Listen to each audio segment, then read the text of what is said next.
Werner, the official ladder of the NCAA basketball championships and the official ladder of professional contractors everywhere. Werner, #1 in ladders. Hey, it's Greeny. Thank you for checking out the Best of Mike and Mike podcast. This is what we have for you today. Plenty of NFL news on the eve of free agency, including Devin McCourty of the Patriots. He's re-upped. The NFL Network's Ian Rapoport was with us. Jay Bilas joined us. The 4 most interesting things we saw on Twitter. And don't miss my nerd notes, or as I call them, notes. The Best of Mike and Mike.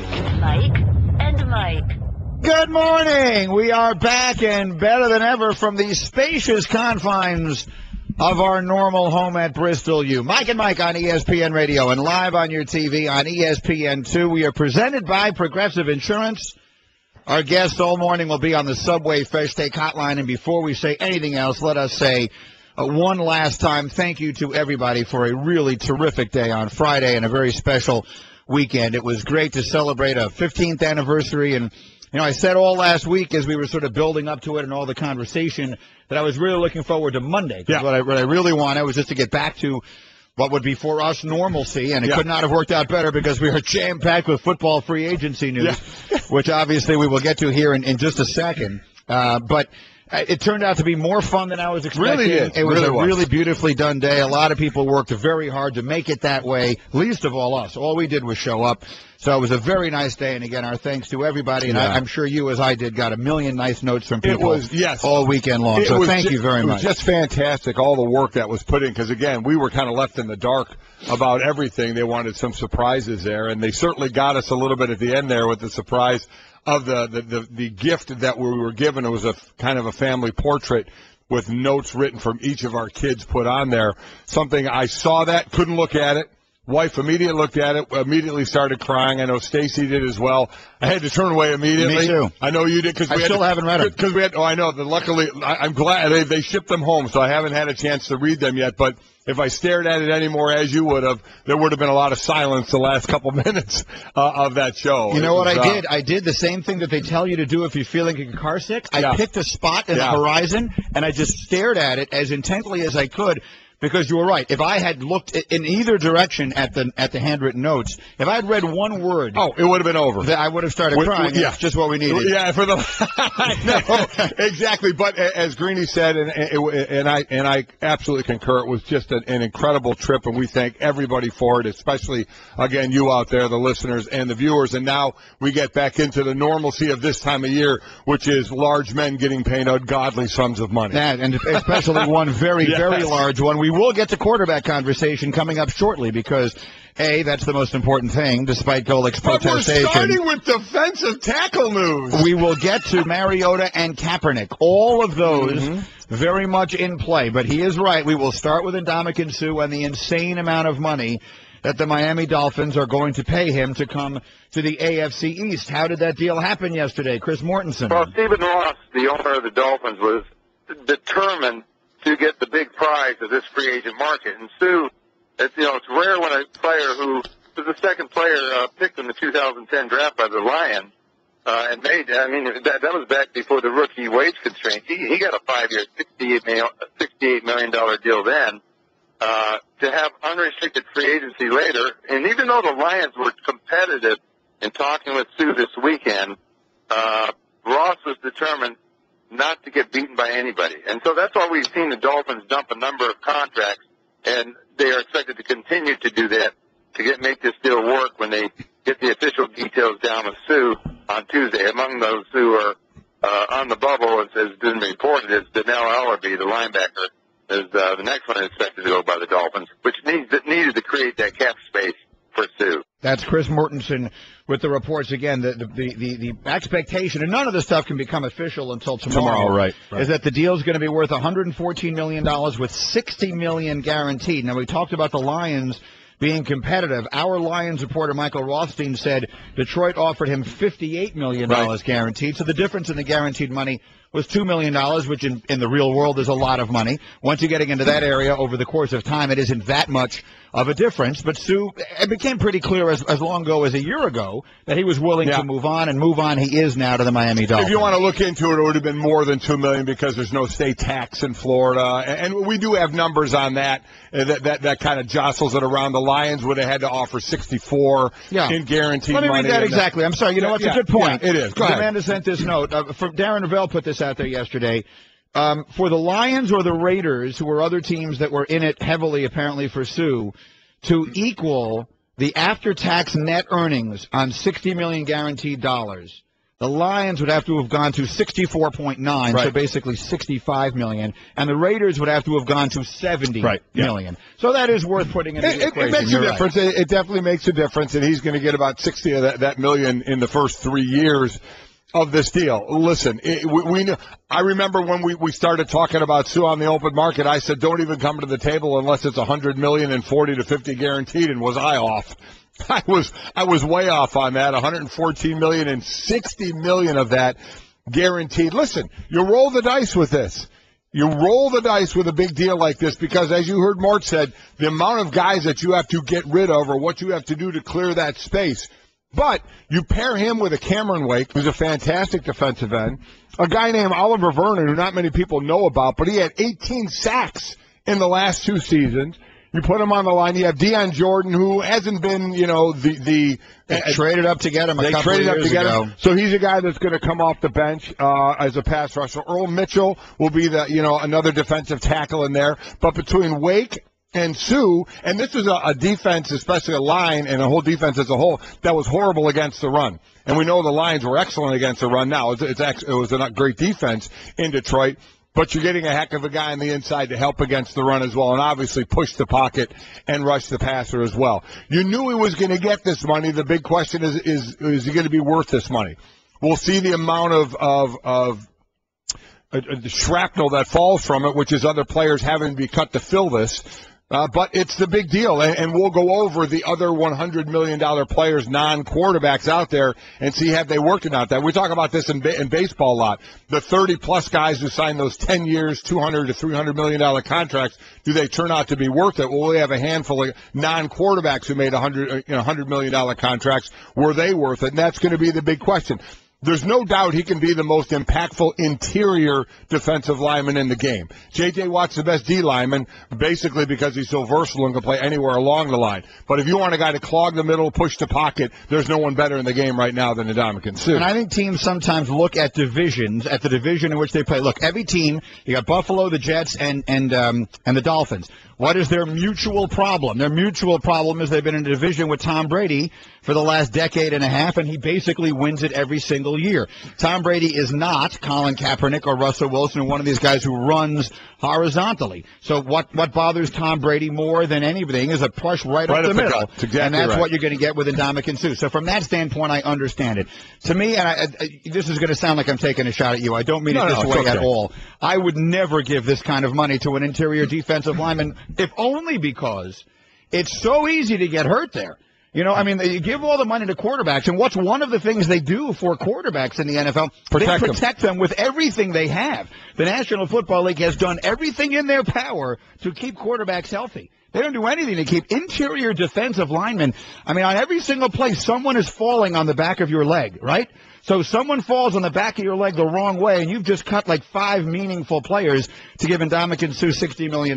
Now, Mike Tannenbaum is the guy, at least partially running the football operation in Miami, and obviously I know Tannenbaum and his mindset well because he was the general manager of the Jets. He loves the splashy move. Loves it. Sure. So, I always thought that was owner-driven with Woody Johnson, and maybe to some degree it is here as well with Stephen Ross, because you heard Mort say that. Right. But one way or another, this also fits Tannenbaum's M.O. He's the guy who went out and got Brett Favre. He traded up to get Sanchez. He made the move to get Tim Tebow. He is a big move, big attention, win the offseason mentality kind of guy. That's not a criticism. It's just the reality. So, in some ways, I'm not surprised by this at all. And I don't worry about the injury like you do because he hasn't been injured. He doesn't have any history. So if you don't have a history of being injured, you can't go into it saying, well, boy, if one guy falls on him the wrong way, you could say that about J.J. Watt, who got himself $100 million as well. The issue for Ndamukong Suh missing games has been with suspension. Right. So that's the way he's missed them. And you know what? You take that chance because of the product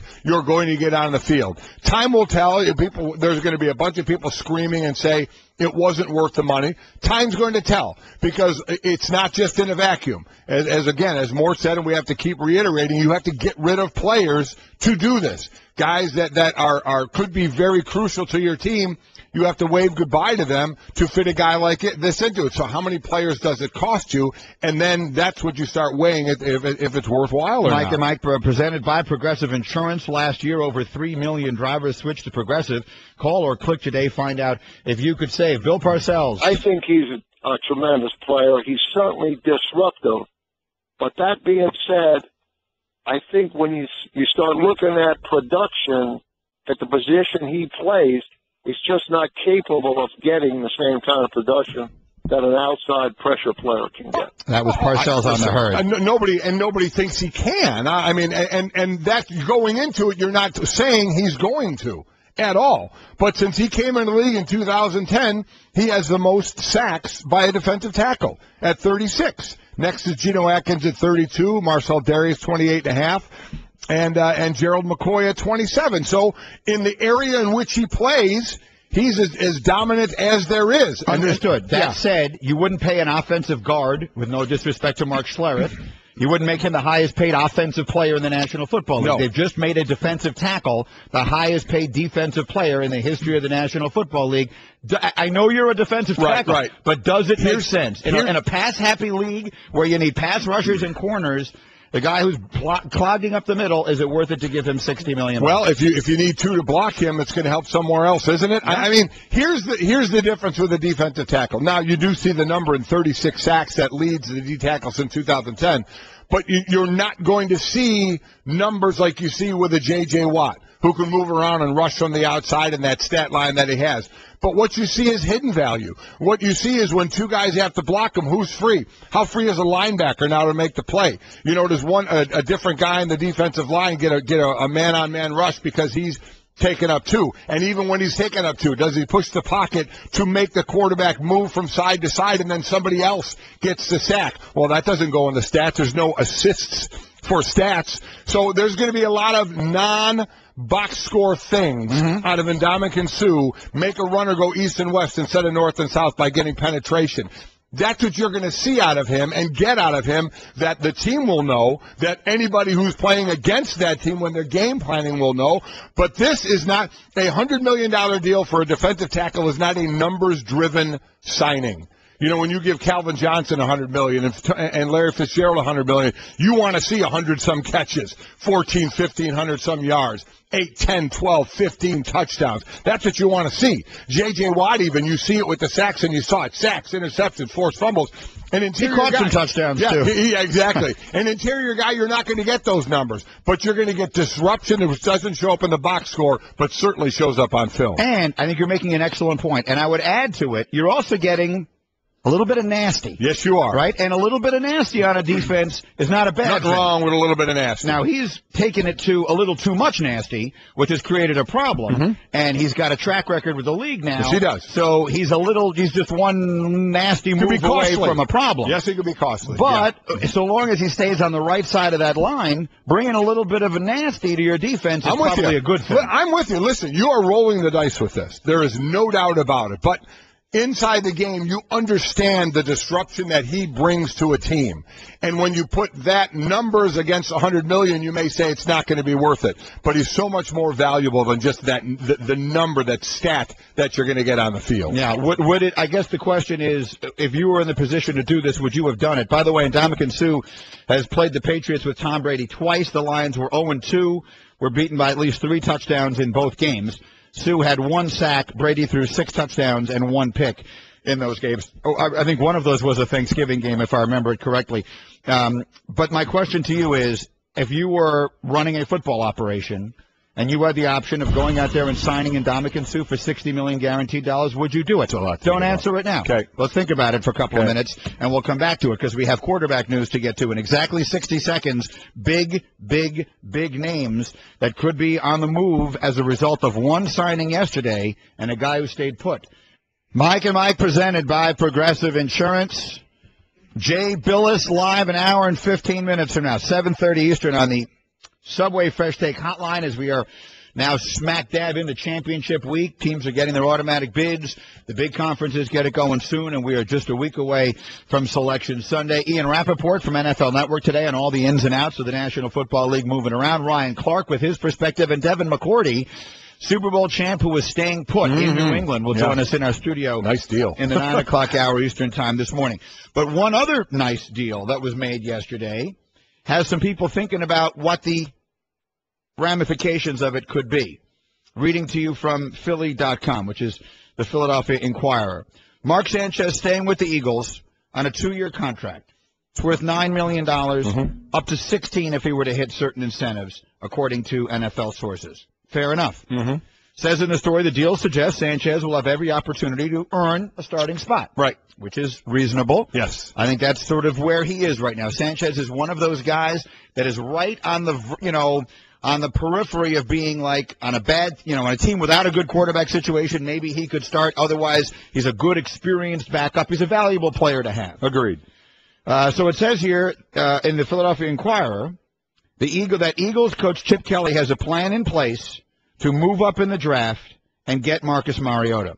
While the Eagles are still 7 weeks out from the draft and still have to make an extraordinary move to get Mariota, jumping all the way up from 20 in the first round, all signs continue to point to Kelly trying to get his former college quarterback. How about Nick Foles? He's the odd man out. He would likely net a high draft pick if Kelly were to attempt to trade the quarterback once the new league starts on Tuesday. The Sanchez signing doesn't necessarily mean Foles is gone, but the contract is familiar to ones in which a veteran grooms the quarterback spot for a high draft pick. If Kelly can't get Mariota, he could have plans to draft UCLA quarterback Brett Hundley or Baylor quarterback Bryce Petty, both of whom ran spread offenses in college. So the point is, you bring in Sanchez, you keep him there at a reasonable number. It's the same kind of money that Josh McCown got in Cleveland. It's that sort of hold down the fort kind of money. And now you are putting all systems in place to try and make that move up. And I'm on record. I said it on Twitter Friday. After the Brandon Marshall deal, and I said it on with the guys in New York on Friday when I was on with them.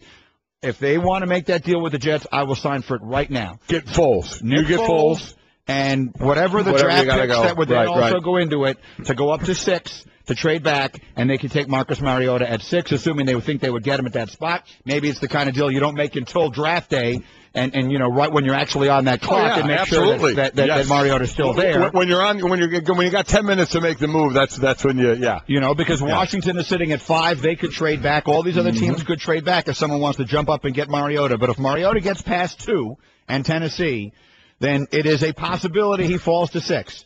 And if the Eagles want to trade Nick Foles up to 6 to get him, I'm in. I'll sign for it. Yeah, right now. I would as well. I would do that deal. I would absolutely do that deal.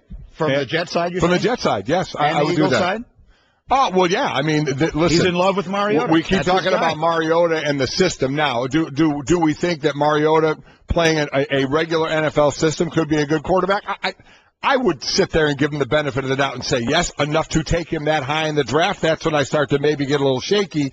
But he has the smarts, the character, and I think the ability to do that, but we don't know. So that's the dice you're rolling. But obviously he goes with Chip Kelly. You know what you're going to get there. He's going to settle right in to a system that he's very, very familiar with. So from the Jet side, yes, I do that. I absolutely do that. The question will be, we keep talking about this, them going there. What about a team like the Rams? The Rams going to want to jump up and maybe think about a quarterback? Or if they would have to really be in love with Marcus Mariota. I don't know, and I have no idea if they are, because that's what this boils down to. We keep talking about Mariota. Again, I think Jameis is number 1. I think he's going to be number 1. So to me, the talk is about Mariota and where he goes. And now it all depends on your grade. What's Tennessee's grade on Mariota? What's the Jets' grade on Mariota? If Mariota thinks that he's a franchise quarterback and better than what they think Nick Foles would do, then obviously you take him.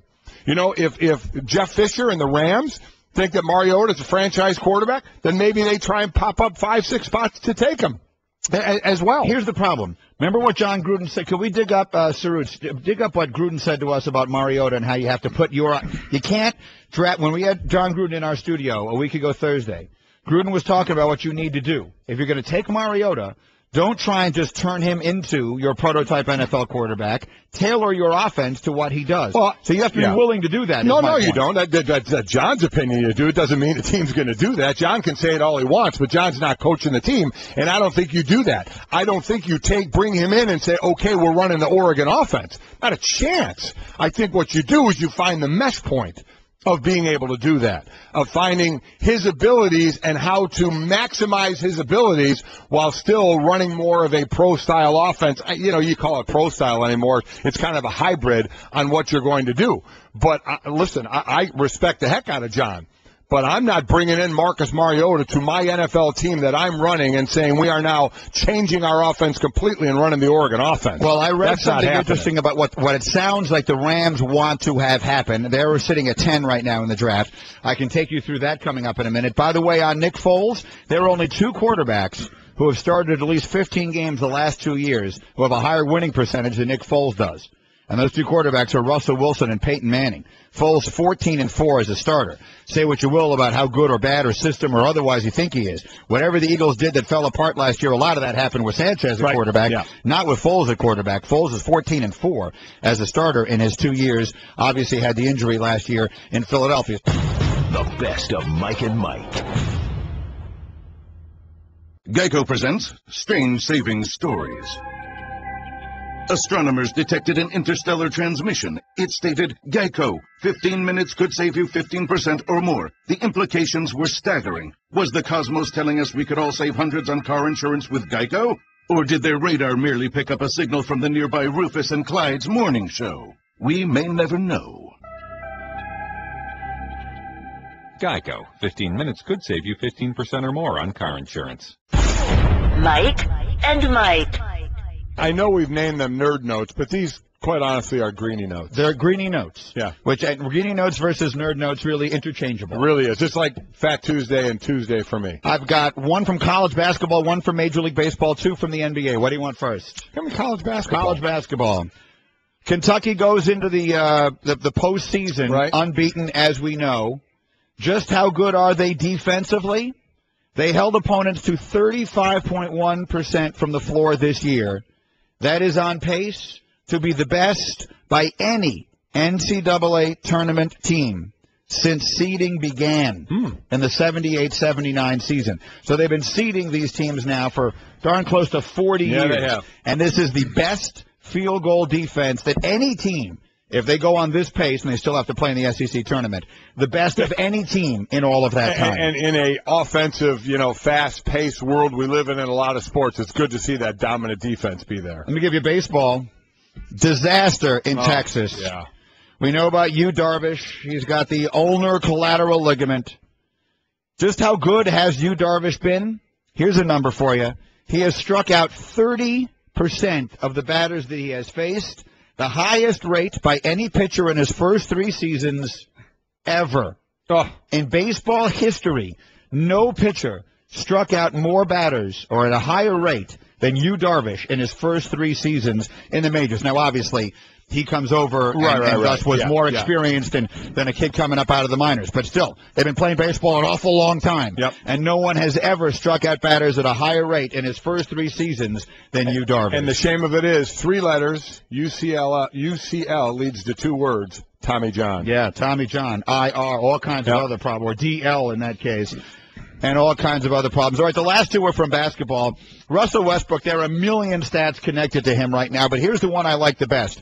Russell Westbrook has 7 triple-doubles this season. Do you know how many triple-doubles Kevin Durant has in his career? Not that many. 6. Yeah.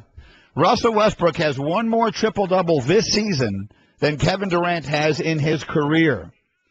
And then finally, from the NBA, the Rajon Rondo trade. When they got Rondo in Dallas, we were all thinking, well, here they are, all in, gearing up to win a championship. And a lot of times these numbers will lie, and you don't know if it really is. But here's the reality of it.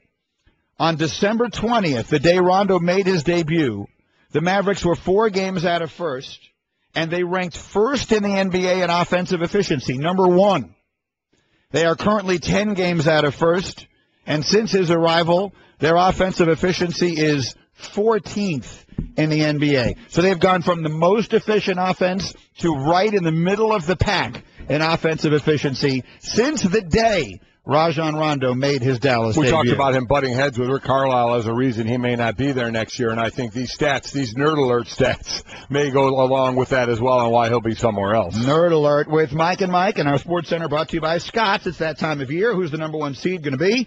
If you're talking about grass seed, it's the same every year. Scott's Turf Builder grass seed, grow quicker, thicker, greener grass guaranteed. Learn more at Scotts.com. Adam Schefter, just in the last few moments, has tweeted that the Bills have re-signed Jerry Hughes, which obviously is a very big deal. Big. Bills and Jerry Hughes have reached agreement, as Vic Carucci reported. So Vic Carucci actually had the report. I saw it on Schefter's Twitter feed.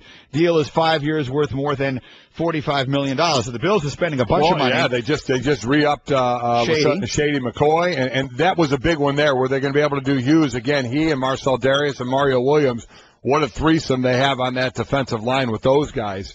So that was a big keep right there to keep that defense where you want it, especially bringing Rex Ryan in and see where Shady McCoy could help take this offense. Jerry Hughes, one of 7 players with 10 sacks in each of the last 2 seasons.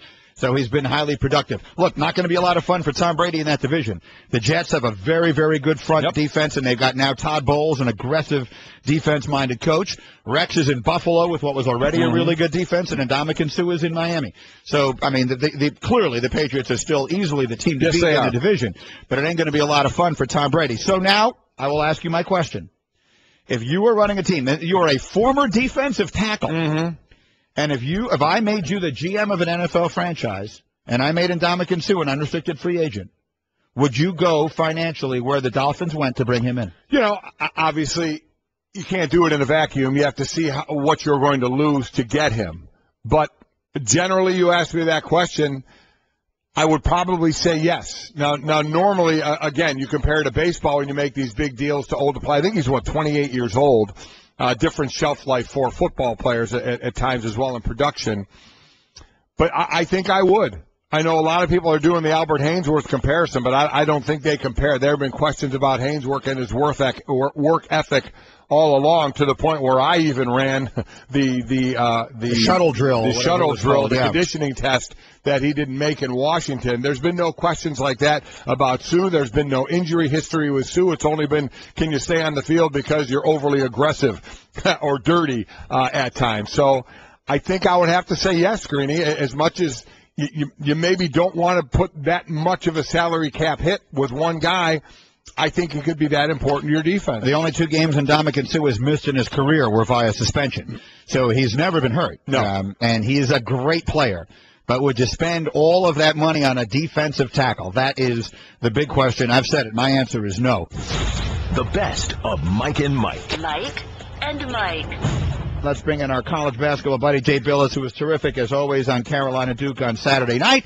Jay Bilas on the Subway Fresh Take Hotline. Morning, Jay. Good morning, guys. How you doing? Doing well. We are well, but before we get to any of this, we have to get to the much less fun news, and that is about the iconic figure at Syracuse, Jim Boeheim, who had the very bad week, up to and including not speaking after the game on Saturday. Now, there were reports this morning that Boeheim had been told by his bosses not to speak after the game one way or another. It's really less about that than it is about his legacy at Syracuse and what all of this does to it. As you sort of look back now and have had a little time to digest, Jay, what has happened with Jim Boeheim at Syracuse, what's the big picture perspective here? Well, I think if you look at it now, obviously there are feelings that you have about legacy and, is this going to stick and how long are we going to think about this? I think when you look at the longer term, it's of less consequence. You guys we've been through this kind of thing before with a number of other coaches, so it winds up being the type of deal where the NCAA has pronounced that the coach is going to be responsible for everything, whether that's reasonable or not. They have not said it's going to be administrators. They've not said it's going to be blame is going to be placed where it reasonably belongs. We've said it's going to be on the coach, and that's it. So I tend to make the analogy. It's not even an analogy. It's a comparison to say all right, if you're going to call Jim Boeheim or Pete Carroll when he was at USC, if you're going to say cheater, NCAA violator, cheater, if you're going to say that, are we willing to say John Wooden at UCLA, cheater? And I'll ask you guys that. Are you willing to do that? Well, there were all those stories back then about him, and no one uses that word. No one uses that word. And they weren't stories. The NCAA found violations at UCLA relating to Sam Gilbert in 1975, 76, right after John Wooden left. So they're not stories. They're confirmed, and they've been confirmed by players. So if you're willing, I'd be okay with that if we're willing to do that. I don't think we're willing to do that. I am not willing to do that. I understand that there's nuance in this, that there's you have to be reasonable, and I do not believe that the violations that were found over an 8-year period and the punishments and the conclusions that have been drawn here are reasonable. Now, reasonable minds can differ on that if folks want to say, hey, listen, the coach is responsible for everything that goes on, but not any administrator, not the president, not anybody else. It's all on the coach, and the coach is this Svengali-like figure that no one can control their actions, because of the power of the coach. If people want to believe that, that's fine. There's nothing I can do about that. But I do not believe that this system is the right way to do things, nor do I believe that it will change anything going forward. And because of where we are in society with the Twitter world and how the intense bright light hits when it maximizes the what comes to light, which what did at Syracuse, don't you also think that over time, as long as you weather it, and Boeheim said, I'm not going anywhere, that time will kind of put this behind as well? Yes, I do. And that's why I think sort of the idea of vacating wins and all this ridiculousness it's basically, Mike, that's a good question. It's a public shaming. That's what the NCAA does, is we publicly shame, and we wind up shaming one person over things that are more complicated than that and more nuanced than that. So the deal is we shame you, Jim Boeheim, shame, shame, shame, and then we move on, and nothing really changes. And then, like you're saying, and I think correctly, is over the course of time, people don't really know what this is about. They don't know what it's about. They don't know the details of it because the NCAA doesn't give them. They just make the pronouncements, and they say lack of control and failure to monitor and atmosphere of compliance, as if you can put up, if you can have a little spray that makes it smell differently, then you've got an atmosphere of compliance. None of that stuff makes any sense to the general public. They just hear NCAA violation. People who are Syracuse folks give standing ovations, and they are more entrenched in their view than ever. And people who are not Syracuse folks say cheater, cheater, cheater, and they I told you they were no good, and that's the end of it. And so nothing changes, nothing gets resolved, and then there's no incentive on the part of administrators to do business any differently because they're making a ton of money, and they get to throw all the responsibility on one person. So if you're a president, you get to continue with all these high-minded pronouncements about academics and all this, and that's great. That's great, because you know that you get to throw it all on the coach. The coach takes all the heat, and then you guys get to move on and continue to do what you've been doing. And if we really wanted to change something, if we really felt if we feel like Boeheim's responsible for everything, well, isn't the athletic director and the provost and the president responsible for everything on his or her watch? They hire the coaches. They're the ones that are responsible for admitting students, and they're responsible for all the academic side. Why aren't we giving show cause penalties and if we're doing it on one area, why wouldn't everything change if we did that? And why aren't presidents carrying with them on their resumes, their CVs, the number of NCAA violations while they were president at their past schools? They don't do that. And they don't do that for a reason, because they want to lay responsibility elsewhere. Yeah, because they're the ones they are actually the NCAA. So if they can put that system into place and keep themselves completely absolved of those situations, they can. And so why wouldn't they? Mike and Jay. All right, something we can continue to talk about a lot. But let's just quickly go on the court. Kentucky goes into this tournament this year. Whatever happens in the SEC tournament, Jay, they're going to go in a prohibitive favorite. So if I were to ask you to list whatever you want to call it, 2 or 3 or whatever it is, teams with the best chance of knocking them off and winning this thing, who would they be? I think if you're going to beat Kentucky, you have got to control tempo, which is difficult to do because they can get up and down the floor. You've got a defensive rebound, and then you've got to have big guys that can play away from the basket and move the Kentucky big guys away from the basket. Georgia did a good job of that. Some other teams have done it. I think Wisconsin and Virginia are probably the two best teams to be able to do that. Virginia's not 100% because Justin Anderson's not back from his broken finger and then appendectomy after his broken finger got better. Really kind of bizarre injuries for a great player. Duke can do it. Duke's a little bit shorthanded.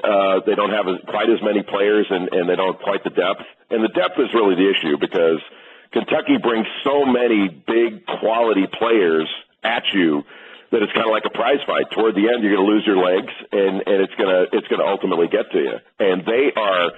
I don't know how you guys feel about it. I think Kentucky's one of the great stories that we've seen in a long time in college basketball because, I would ask you this: of all the things that we claim we value in a college basketball team that play for the name on the front of the jersey, not the back, they sacrifice, they work hard. I mean, they play defense, which is really the team thing, and they're good students.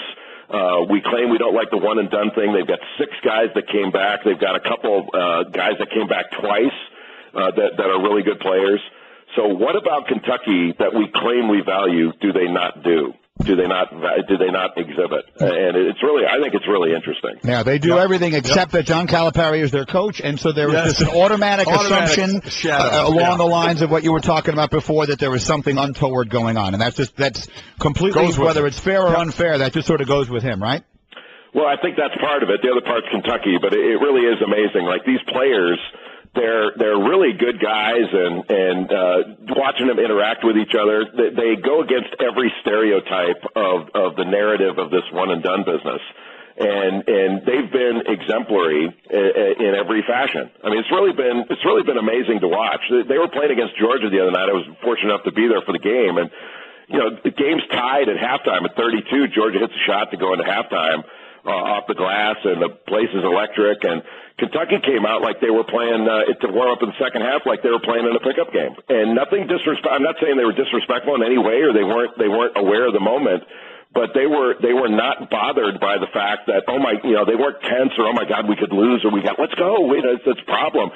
They were even keeled and had smiles on their faces, and they are handling this incredibly well. It's really been a fun thing to watch, and it's going to be even more fun now that we're ratcheting up to sort of a postseason pressure that is on everybody, not just Kentucky. But I can't wait to watch them handle it. Mike and Mike's Bracket Banter, brought to you by Werner, the official ladder of the NCAA basketball championships. Don't miss our bracket special next Wednesday. Thank you, Jay. We'll talk to you in a couple of days. Thank you, guys. Mike and Mike. In exactly 10 minutes, Ian Rapoport from NFL Network will join us, and we will go through all of the huge NFL free agency news, because while the stuff doesn't officially start until tomorrow, all the wheeling and dealing is getting done by now. We'll go through all of that and more with him. By the way, tomorrow at this time, we'll have Adam Schefter with all the NFL news leading up to the start of the new NFL year. So all that and more. There's a ton of stuff we have not gotten to at all today because we've been so football heavy, so I want to run through a little bit of that for you quickly here.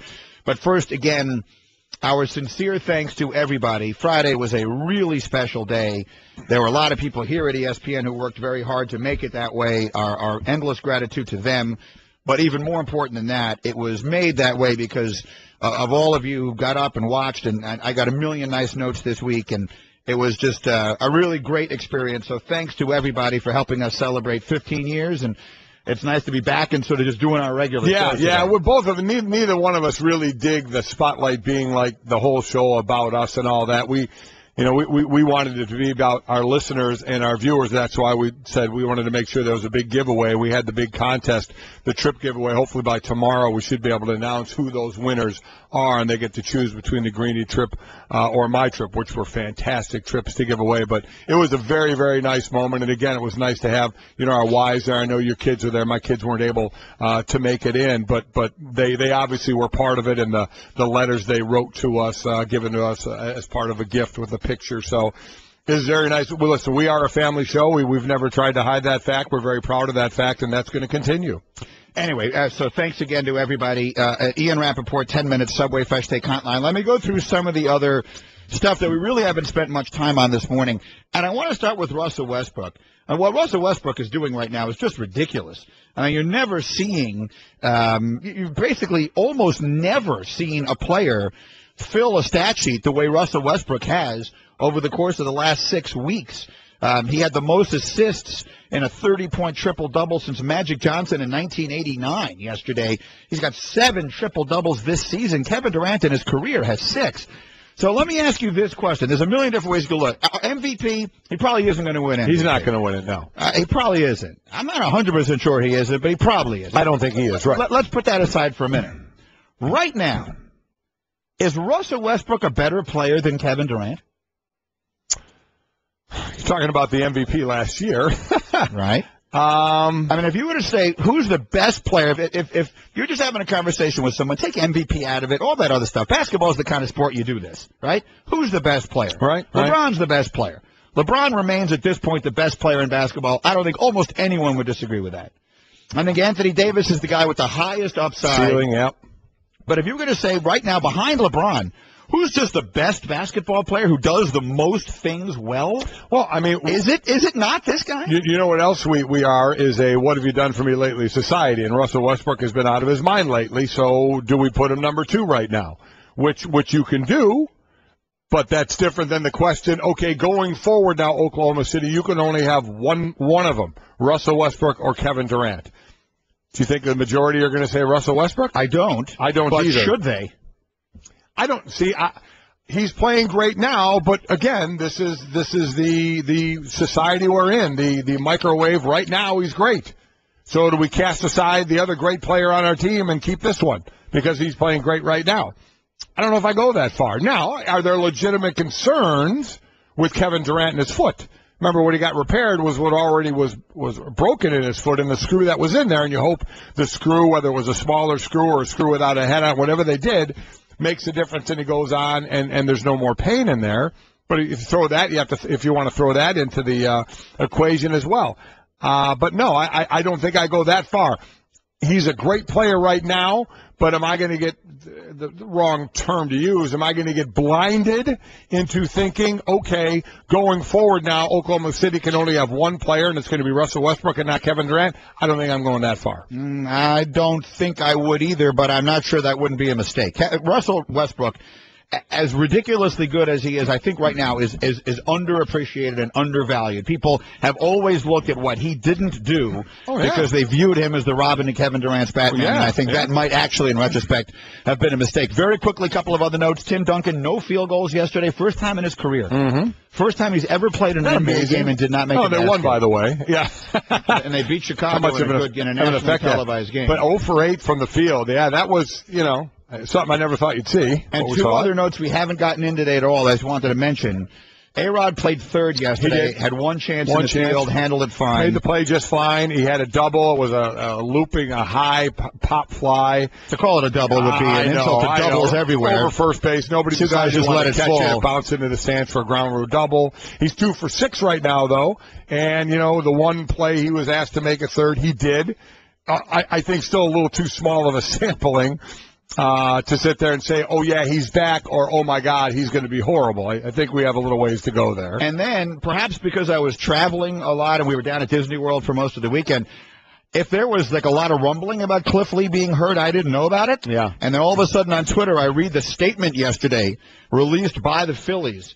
On Friday morning, while doing his regular routine, Cliff Lee felt some discomfort in the same area in his elbow that he felt last year. He was examined by the doctor. It was determined we should do a static ultrasound and then a precautionary MRI. We did so. The results showed little to no changes. It'll take a couple of days to get the fluid out. Cliff will likely begin to throw again Monday. In the meantime, we will have the MRI read as a second opinion by Dr. James Andrews. I consider all of this a huge uh-oh, and it certainly makes you wonder about a guy who trade value, all that kind of stuff on the market. The Phillies looking to unload everything in their warehouse. What? None. At this point, nothing. None. Until they get this thing cleared up, nothing, right? Oh, my gosh. I mean, here's a guy who had 13 games last year because of the elbow, so missed the rest of the year. So you hope to come back, and the guy was regularly throwing 200 innings, and now he's got the same elbow soreness? I mean, are you kidding? That's horrific Perhaps news. nothing. Oh, my gosh. So it's just a busy day all around the world of sports. Those are some of the things we've barely gotten to today. We'll get to the NFL free agency coming up with Ian Rapoport. All your Twitter reaction comes to the 1-800-Flowers.com Twitter feed. Celebrate spring with a smile. Go to 1-800-Flowers.com/ESPN for flowers and gifts starting at $29.99. Meanwhile, before the football, Bubba, give me some music. Let's do the 4 most interesting things that we saw on Twitter yesterday.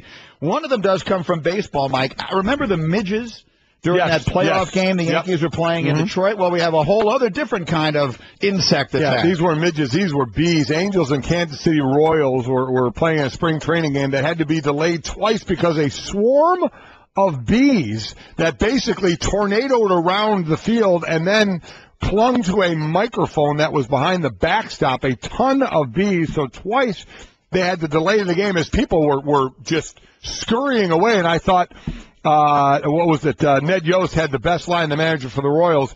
He said, "I've never seen mass bee genocide like that."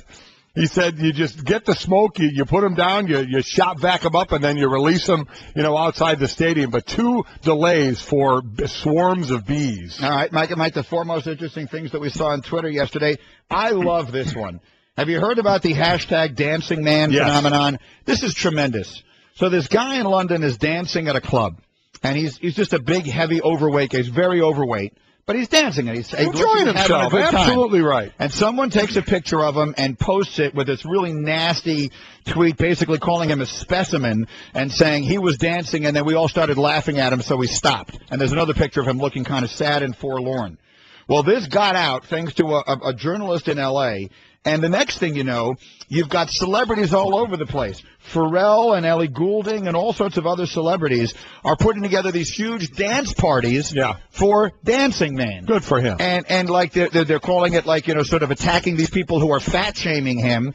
And it's just an example where we talk all the time, after the Kurt Schilling story last week, of all the terrible uses of social media. And there are a lot of terrible uses, unfortunately, of social media. But it can also be used to lift people up. So this guy Dancing Man has become like an internet celebrity, like a sensation, people coming to his defense. That's I love cool that story. I completely agree. 4 most interesting things we saw on Twitter yesterday. Golic, next up, how about Jim Harbaugh? He is incredible, isn't he? It's ever since joining Twitter, he's so entertaining, but also he was the first base coach for an Oakland A's game as well. Right. Obviously spending his time in the Bay there, so he was doing that. And now, back in Michigan, he is a big fan of the rapper Big Sean, who is from Detroit.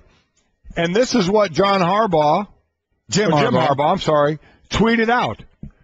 Big Sean's Dark Sky Paradise, is congrats to our friend at Big Sean on his first #1 album, Dark Sky Paradise, a winner all the way. Hashtag Go Blue. So he's got very diverse interests. Jim Harbaugh, we've learned in the last week, likes Big Sean and Judge Judy. Yeah. That's a very interesting set. Incredible. Of interest for Jim Harbaugh. And then finally, amongst the 4 most interesting things we saw on Twitter, Golic, I know what you're going to be doing this April. April 29th at select theaters out there, AMC and Regal Cinemas. Here you go. Cinemas, a 29-hour Marvel movie marathon.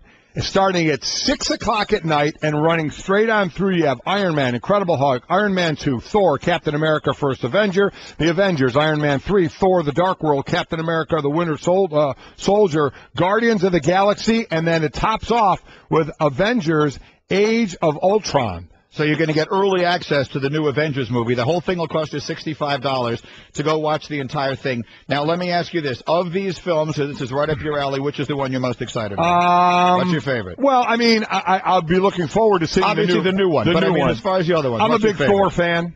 I like Thor. Over Iron Man? People loved Iron Man. Yeah, I'd say Iron Man and Thor. I like them better than the Captain Americas. So this thing starts at 6 at night, and if you watch it all the way through, Iron Man starts at 6, Avengers Age of Ultron starts at 7 p.m. the next day. What I want? The rom-com marathon. That's what I'm going to. More my speed. All right, back to the NFL, where Mike and Mike presented by Progressive Insurance, and here's Rap Sheet on the Subway Fresh Day Hotline. Ian Rapoport from the NFL Network is with us on Mike and Mike. Good morning, Ian.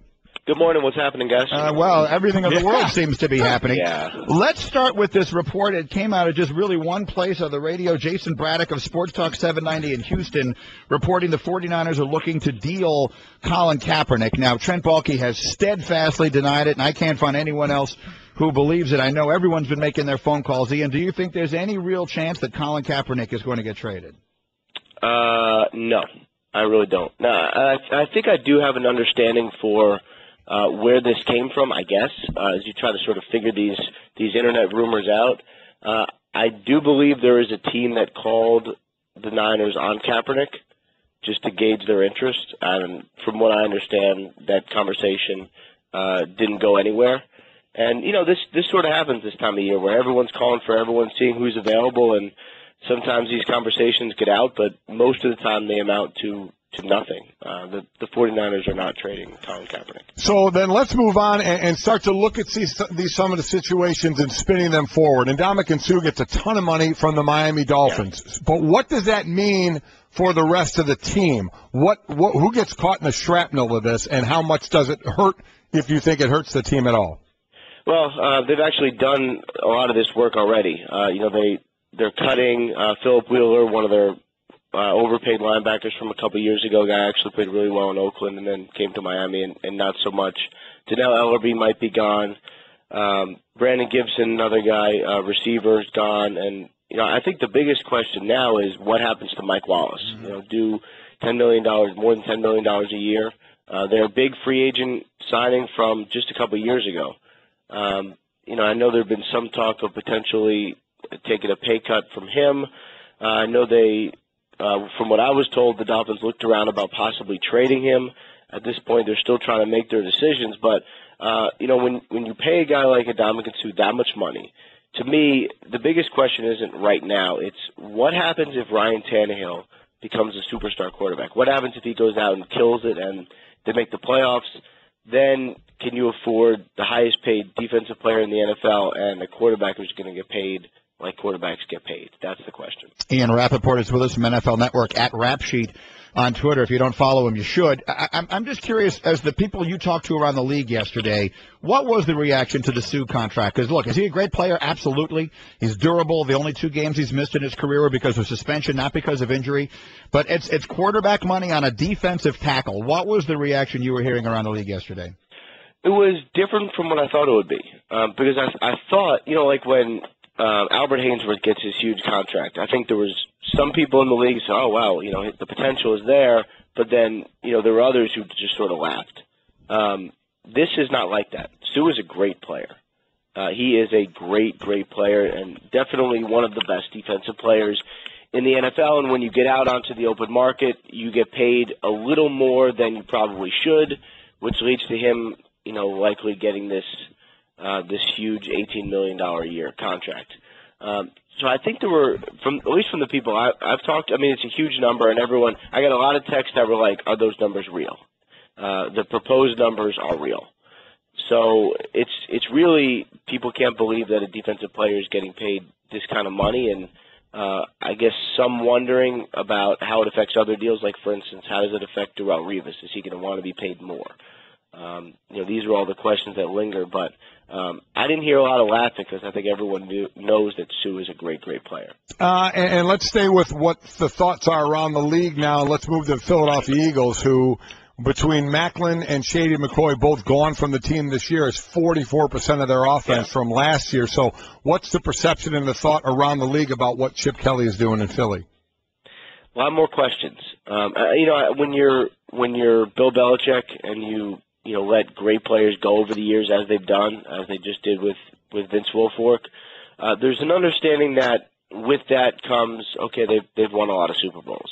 I'm not sure Chip Kelly is there yet. Now, everybody respects his X's and O's wise on the football field, how he runs the team. There's a lot of respect there.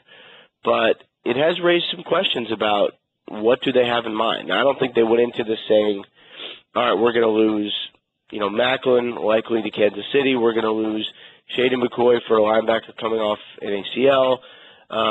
You know, I'm not sure this was the plan without having some sort of backup plan. I'm just trying to figure out, you know, what it is.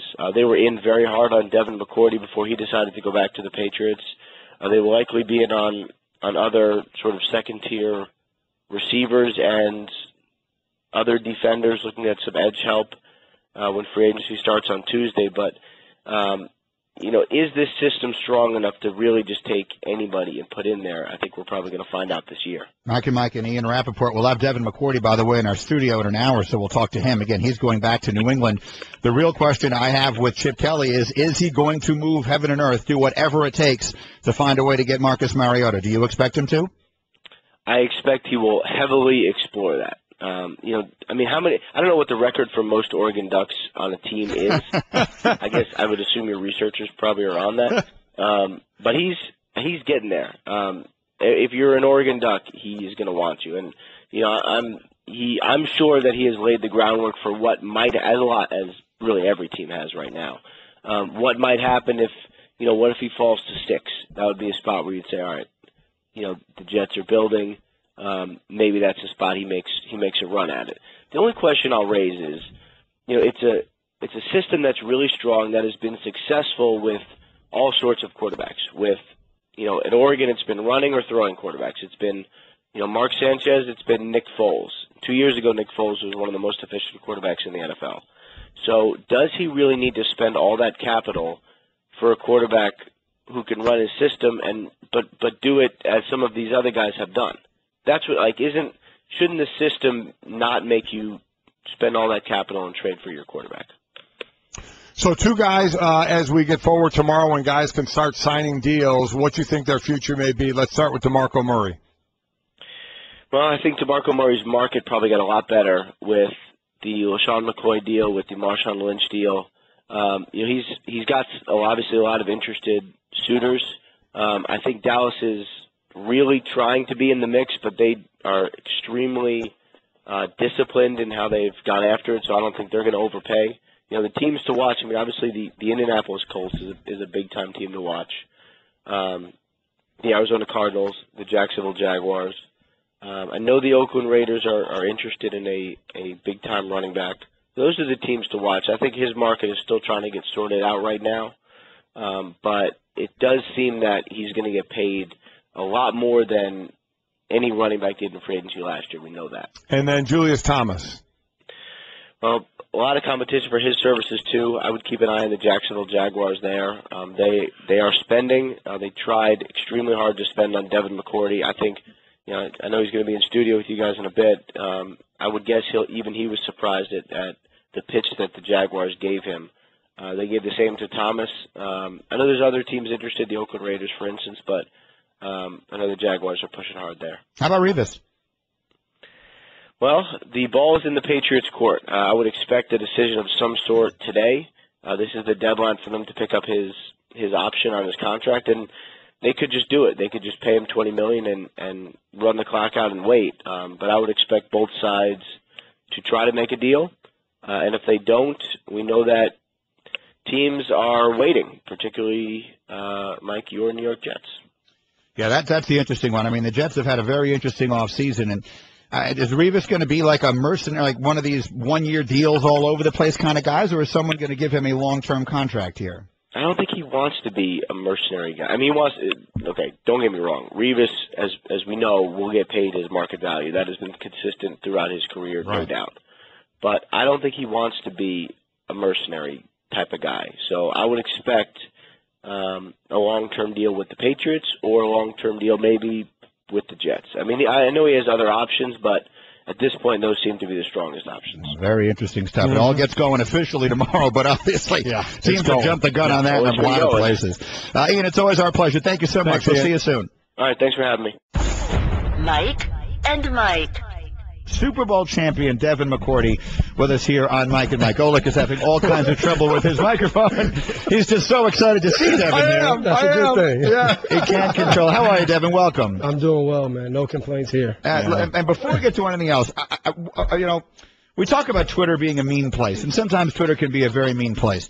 But what I have noticed is that when you tweet nice things on Twitter, people react so strongly. And I retweeted your mother. For those who didn't see it, Devin and his twin brother Jason were both finalists for the Walter Payton Man of the Year award this year. And when that was announced that you were both finalists, your mother posted on Twitter a photo of the two of you and wrote, "Words can't describe how proud this makes me." And I was thinking to myself, I mean, Mike is from a family where he and his brother both played in the NFL at the same time. You know, to have both of your kids, I mean, in your case, twins, both nominated for this award, which isn't about how good a football player you are, but what good people you are, that got magnificent reaction. People loved it. So I'm sure for your mom, that was a bigger thrill than anything else. Yeah, she loved it. She's like the main person that is always on us about giving back, doing good things. So for her, it was great to actually see it come true and being recognized and being honored for it. So she was extremely happy. That's a great thing. I would imagine, as a mom, I would imagine she's more proud of that than the Super Bowl. Definitely. I mean, she had a ball at the Super Bowl. Oh, I'm sure she did, yeah. But she really was. That was the one thing she made sure she tweeted and got out there. I mean, it's another fact that she's even on Twitter and Facebook and all of that stuff. But I'm happy she knows what she's doing a little bit. and see, Golic and his brother are the kind, knowing them as I do, that if one of them won a Super Bowl ring, he would walk up to the other at Thanksgiving, whatever it is, and just boom, put it on the table. I got one of these and you don't. Now, how does that work within the McCourty twins' little relationship? Oh, it started fast. We had a casino night charity event last month, and he already started. He was like, you can bid on this helmet. It was a Super Bowl helmet signed by Devin McCourty, but also remember they cheated to win it. So it never ends. So right after that, I said, or you can bid on this and be the only one with a Super Bowl helmet from the only twin that's won a Super Bowl. I mean, let alone even played in the playoffs. So it never stops. So we're always gonna go back and forth, but obviously I'm way ahead right now. That is great stuff. So, I mean, just again, for a guy sitting here 9 years, I never got past the divisional round, so certainly never got to a Super Bowl. What was it like? I mean, just when the clock hit zero. It was incredible, especially the way it ended, you know, with the turnover and then the little delay on taking a knee.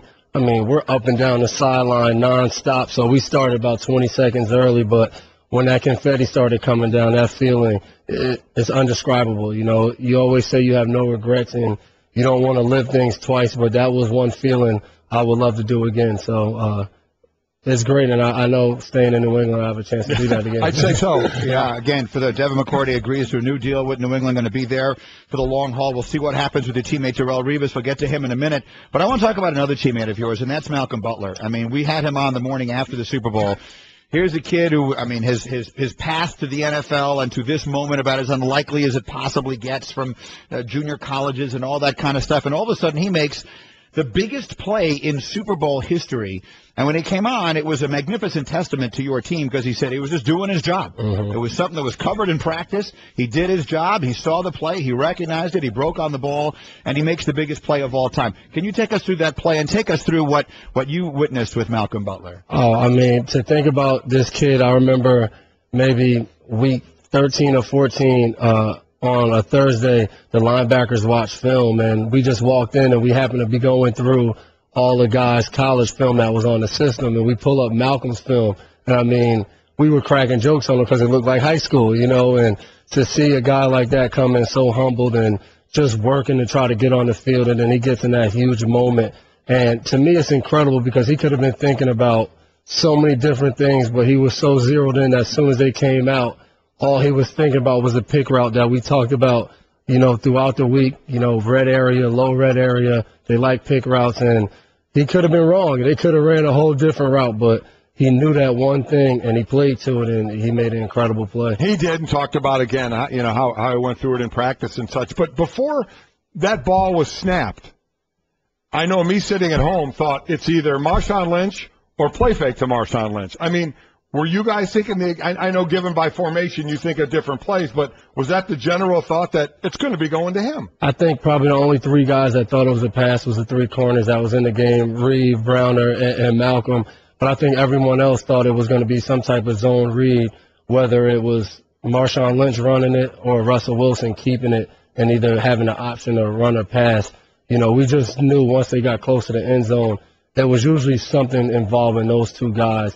And that's what made them so tough down there, because you had to try to stop those two guys. Mike and Mike, Devin McCourty is here again, staying in New England with the new deal, and we'll see if your teammate now, Darrelle Revis, you just mentioned him, winds up staying there. When we were talking about the new deal the huge deal that Ndamukong Suh gets in Miami, Mike was making the point, again, as a former defensive tackle, that a lot of the things that Suh will contribute will not wind up being on the box score. You won't see what it does, but someone else gets a sack because they had to double-team him. All these things that aren't obvious, maybe, to the person who's not the most astute football viewer.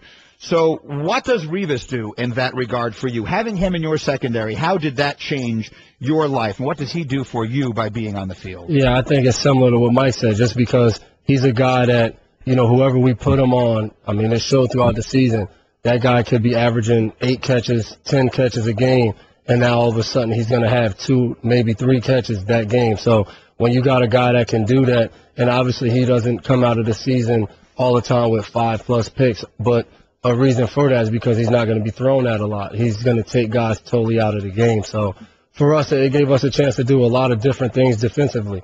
We could rotate coverage. We could double-team other guys, just knowing that we had one guy that no matter what responsibilities we put on him, he was probably going to get the job done. So it's a big plus having him on your team, and he's a great teammate. I followed Revis very close. I'm a Jets fan, so I followed Revis very closely through his career, and what I hear about him is that he studies tape like quarterbacks do, that he is religious. Have you seen that with him with tape, and is it more than you have seen generally from most players in the defensive secondary or other defenders? Yeah, to me what's cool is his doesn't start that week. Throughout the offseason, Reed has tape, and he has knowledge of all the guys that he's going to have to go against. He knows the number ones on every team. He knows who he might be going against, and that's what he puts his time and his work into, knowing those guys like the back of his hand, and that's what he studies. So each week he's kind of just refreshing on whoever we play. So it's pretty cool being around him, training with him, and then being with him throughout the season. And then part of football, it's a business, so we'll see if Revis is back, but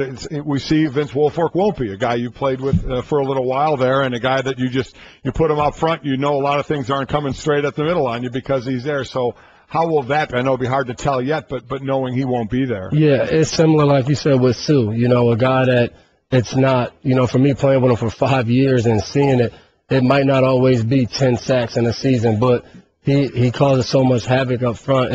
It's tough to think about, especially for me. I've grown very close with him over the last couple of years, so I've been talking to him, throughout the whole process. But, I think you'll have to, try to move on. And obviously, with me returning, I'm going to do everything I could get to get him back there and playing in New England. So it'll be cool just to see what happens over the next month, and hopefully he's still back there helping out. We are Mike and Mike. Devin McCourty is in our studio, staying in New England.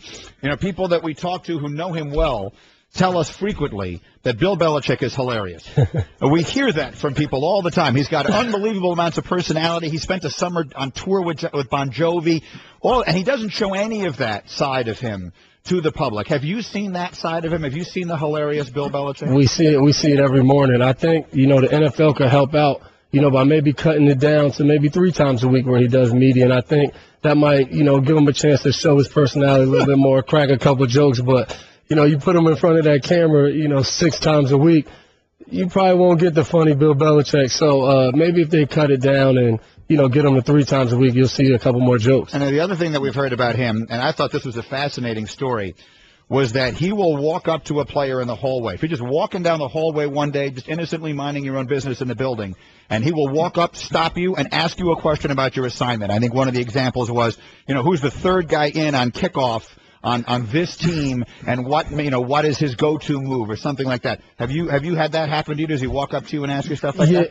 Coach is always talking about football, so he can come up and say anything. I think the craziest thing was when I was a rookie, we used to have pictures all around the meeting room, and at any given time, who's number so-and-so in that picture.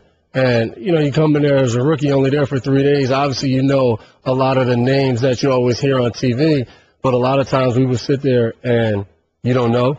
This guy could be sitting right next to you in a couple weeks and you won't know who he is.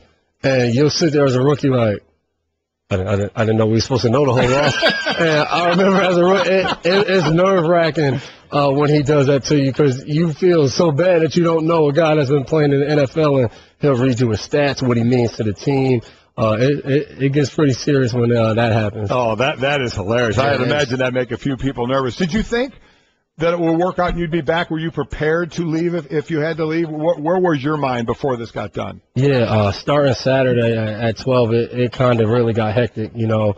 And I think that's when I kind of realized that it was, you know, a good chance that I might not be back. And, you know, talking to my agent and hearing this team and that team, you know, as a player, you start to picture and envision yourself in that uniform in a different place. But, you know, I was happy, you know, being able to sit down with the organization, talk to the organization and work something out.